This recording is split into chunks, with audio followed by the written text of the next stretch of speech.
Hello दोस्तों, आज की इस वीडियो में हम आपको बताने वाले हैं कि आप कैसे इंडियन एयरफोर्स को भारतीय वायुसेना को ज्वाइन कर सकते हैं। How to join Indian air force. दोस्तों, इंडियन एयरफोर्स में अलग अलग क्वालिफिकेशन में अलग अलग रैंक की जॉब होती है। अगर आपकी मिनिमम क्वालिफिकेशन 10 पास है तो आप इंडियन एयरफोर्स को ज्वाइन कर सकते हैं। इस वीडियो में हम आपको 10th 12th और ग्रेजुएशन के बाद कैसे इंडियन एयरफोर्स को ज्वाइन कर सकते हैं as a officer and non officer full information देने वाला हूँ, तो वीडियो को इन तक जरूर देखिए।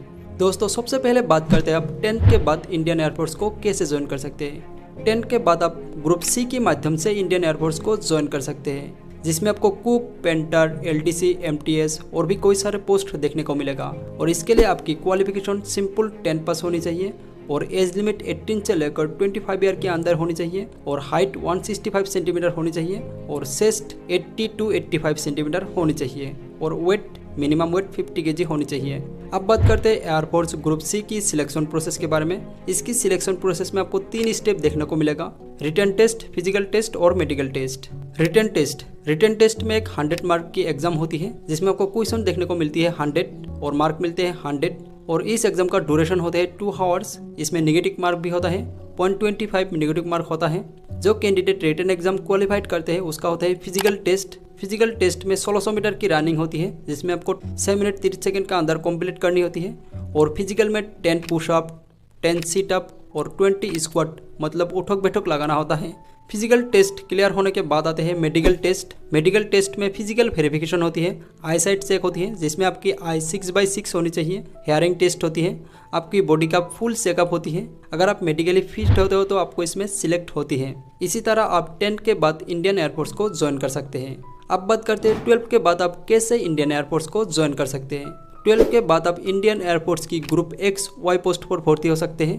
ग्रुप एक्स टेक्निकल ब्रांच होती है और group Y non technical branch होती है। ग्रुप एक्स के लिए आपकी education qualification 12 pass science stream से होनी चाहिए, साथ में फिजिक्स मैथ सब्जेक्ट के साथ 50% मार्क्स होनी चाहिए और इंग्लिश में एक्स्ट्रा 50% मार्क्स होनी चाहिए। और ग्रुप वाई यानी नॉन टेक्निकल ब्रांच के लिए 12 पास होनी चाहिए, साथ में 50% मार्क्स होनी चाहिए और किसी भी स्ट्रीम से हो सकते हो, आर्ट्स, कॉमर्स, साइंस।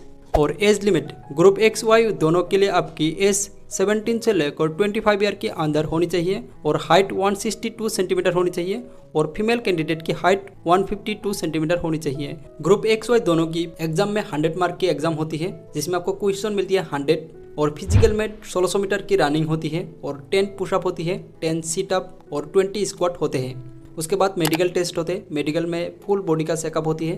उसके बाद एसएसबी इंटरव्यू होती है और ग्रुप डिस्कशन वगैरह होते हैं। उसके बाद मेरिट लिस्ट के आधार पर इसमें सिलेक्ट होती है, तो आप एक्स वाई ग्रुप के थ्रू इंडियन एयरफोर्स को ज्वाइन कर सकते हैं। दोस्तों, 12th के बाद दूसरा तरीका है एनडीए यानी नेशनल डिफेंस एकेडमी। एनडीए द्वारा आप Indian air force as a officer join कर सकते हैं। एनडीए एग्जाम यूपीएससी द्वारा कंडक्ट कराया जाता है और इसका नोटिफिकेशन साल में 2 बार जून और दिसंबर महीने में आते हैं। एनडीए द्वारा एयरफोर्स बनने के लिए आपकी qualification 12 pass with science stream से होनी चाहिए या फिर आप 10+2 में है तो भी आप इसके लिए अप्लाई कर सकते हैं। साथ में मैथ्स एंड फिजिक्स सब्जेक्ट होना जरूरी है और एज लिमिट 16.5 से लेकर 19.5 साल के अंदर होनी चाहिए और हाइट मेल कैंडिडेट की हाइट 162.5 सेंटीमीटर होनी चाहिए और फीमेल कैंडिडेट की हाइट 157 सेंटीमीटर होनी चाहिए और इसमें मेल एंड फीमेल दोनों कैंडिडेट अप्लाई कर सकते हैं। इसमें अप्लाई करने के लिए यूपीएससी की ऑफिशियल वेबसाइट upsc.gov.in पर जाकर अप्लाई कर सकते हैं। तो आप 12th के बाद एनडीए द्वारा इंडियन एयरफोर्स को ज्वाइन कर सकते हैं। अब बात करते हैं ग्रेजुएशन एंट्री के बारे में। दोस्तों, ग्रेजुएशन के बाद एफकेट एंट्री के थ्रू आप इंडियन एयरफोर्स की flying branch and ground duty join कर सकते हैं। एफकेट यानी air force common admission test. AFCAT exam की नोटिफिकेशन साल में 2 बार फरवरी और अगस्त महीने में आते हैं। इस एग्जाम के थ्रू मेल एंड फीमेल दोनों कैंडिडेट एयरफोर्स की flying branch and ground duty join कर सकते हैं और इसके लिए आपकी एज लिमिट फ्लाइंग ब्रांच के लिए 20 से लेकर 24 ईयर के अंदर होनी चाहिए and ground duty technical and non technical के लिए 20 से लेकर 26 ईयर के अंदर होनी चाहिए और इसके लिए आपकी एजुकेशन क्वालिफिकेशन ग्रेजुएशन पास, साथ में 12th में 50% मार्क्स के साथ फिजिक्स एंड मैथ सब्जेक्ट होना जरूरी है और ग्रेजुएशन में 60% होनी चाहिए और हाइट मेल कैंडिडेट की हाइट 157.5 सेंटीमीटर होनी चाहिए और फीमेल कैंडिडेट की हाइट 152 सेंटीमीटर होनी चाहिए और इसमें अप्लाई करने के लिए fket.cdsc.in पर जाकर अप्लाई कर सकते हैं। तो आप एफकेट एंट्री के थ्रू इंडियन एयरफोर्स को ज्वाइन कर सकते हैं। अब बात करते हैं ग्रेजुएशन के बाद दूसरा तरीके के बारे में। ग्रेजुएशन के बाद दूसरा एंट्री है सीडीएस एंट्री। सीडीएस यानी combined defence service examination. CDS exam UPSC द्वारा साल में 2 बार कंडक्ट करा जाता है और इसका नोटिफिकेशन जुलाई और नवंबर महीने में आते हैं। CDS द्वारा एयरफोर्स बनने के लिए आपकी एज 20 से लेकर 24 ईयर के अंदर होनी चाहिए और education qualification graduation pass science stream से होनी चाहिए या फिर आप इंजीनियरिंग पास है तो भी आप इसके लिए अप्लाई कर सकते हैं। CDS द्वारा आप इंडियन एयरफोर्स की फ्लाइंग ब्रांच को ज्वाइन कर सकते हैं। तो दोस्तों ये थी इंडियन एयरफोर्स बनने की पूरी सिलेक्शन प्रोसेस। आई होप ये वीडियो आपको अच्छी लगी। अगर वीडियो अच्छी लगी तो लाइक करें, कमेंट करें और सब्सक्राइब करना ना भूलें। जय हिंद।